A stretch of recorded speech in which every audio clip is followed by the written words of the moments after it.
अस्सलाम वालेकुम बच्चों। आज मैं तुम लोग को डी ब्रॉगली का हाइपोथेसिस करवा रही हूँ। भाई 1983 में ना बस डी ब्रॉगली जो कि फ्रेंच साइंटिस्ट है, उन्होंने क्या कहा कि हर मूविंग पार्टिकल के पास क्या होगा, एक वेव नेचर भी होगी। यानी कि जो पार्टिकल है उसकी वेव नेचर ज़रूर होगी। तो एक इलेक्ट्रॉन डुअल नेचर रखता है, सिर्फ पार्टिकल नेचर नहीं रखता। बॉन्ड से सिर्फ उसकी पार्टिकल नेचर बताई ना, वेव नेचर नहीं बताई।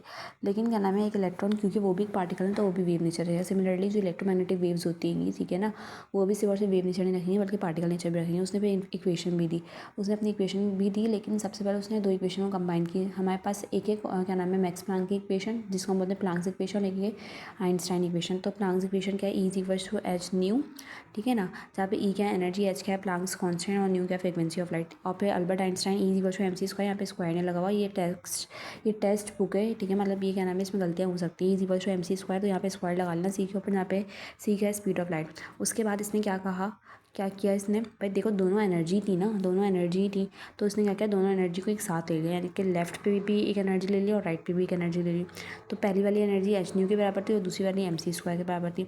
ये ना मेरा बेटा, ये जो एच न्यू है ना, इसको न्यू बना लेना है, पता नहीं कैसे उन्होंने यूँ करके बनाया। तो बार आप इसको सही से बना लेना जैसे हम बनाते हैं।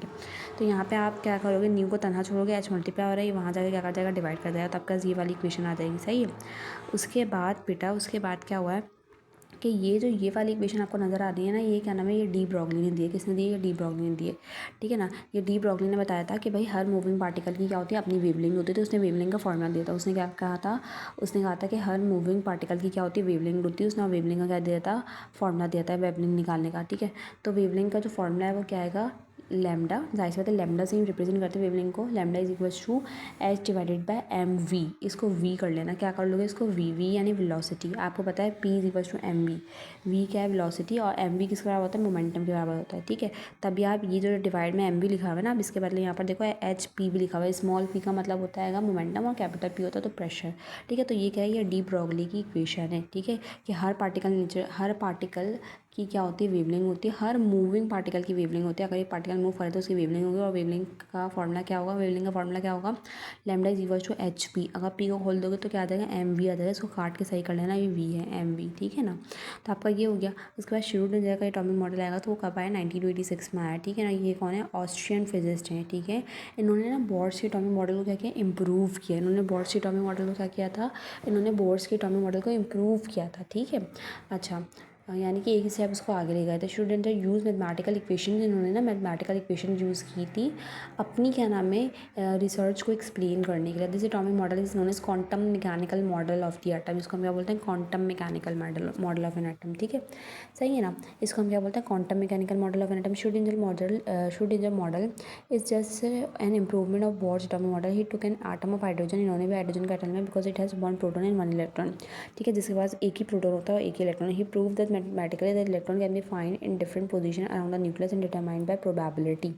इसने ये बताया कि इलेक्ट्रॉन क्या नाम है, इलेक्ट्रॉन क्या भाई, बॉर्ड ने तो बोलता है कि इलेक्ट्रॉन क्या नाम है, फिक्स जगह पे होंगे, है ना। बॉर्ड ने क्या बोला था कि इलेक्ट्रॉन फिक्स जगह में होंगे, लेकिन उन्होंने क्या किया, इन्होंने प्रूव किया मैथमेटिकली कि इलेक्ट्रॉन डिफरेंट पोजीशन में अराउंड द न्यूक्लियस दिखे जाते हैं, पाए जाते हैं, ठीक है। अब हम पढ़ते हैं इनके पोस्टुलेट्स को। The quantum mechanical model determines that electron can be find in various location around the nucleus. भाई क्वांटम मैकेनिकल मॉडल ने बताया कि इलेक्ट्रॉन के में वेरियस लोकेशन में नजर आता है।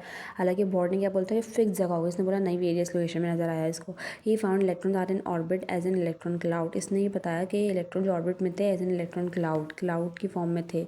Each energy subshell in an orbit have different shapes which determine the presence of electron. ये बता रहा है कि भाई जो एक एनर्जी सबशेल है, ठीक है ना, ऑर्बिट का, ठीक है ना, ऑर्बिट में भी क्या होता है, सबशेल्स होते हैं, तो उसके डिफरेंट शेप्स हैं जो कि डिटरमाइन कर रहे हैं इलेक्ट्रॉन की प्रेजेंस को। Different subshells of orbitals are orbitals named as s p d and f. मतलब ये ऑर्बिटल्स भी इसने डिस्कवर किया था for the first time with different shapes as a spherical and p is dumbbell shape.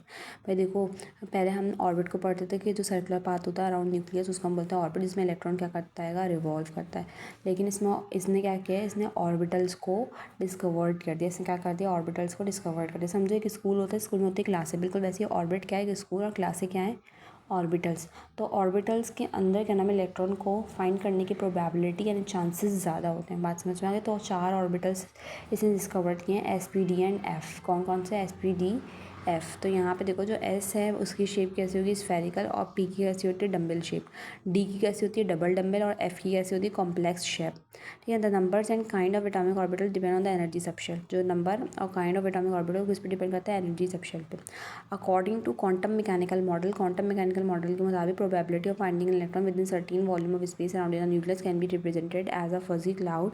The cloud is denser, the probability of finding electron is high. जितना ज़्यादा cloud भारी होगा उतना ज़्यादा इलेक्ट्रॉन फाइंड करने की प्रोबेबिलिटी यानी चांसेस ज़्यादा होंगे। Which are called atomic orbital, जिसको हम क्या बोलते हैं, atomic orbital. Detail and mathematical derivation will be discuss in next classes.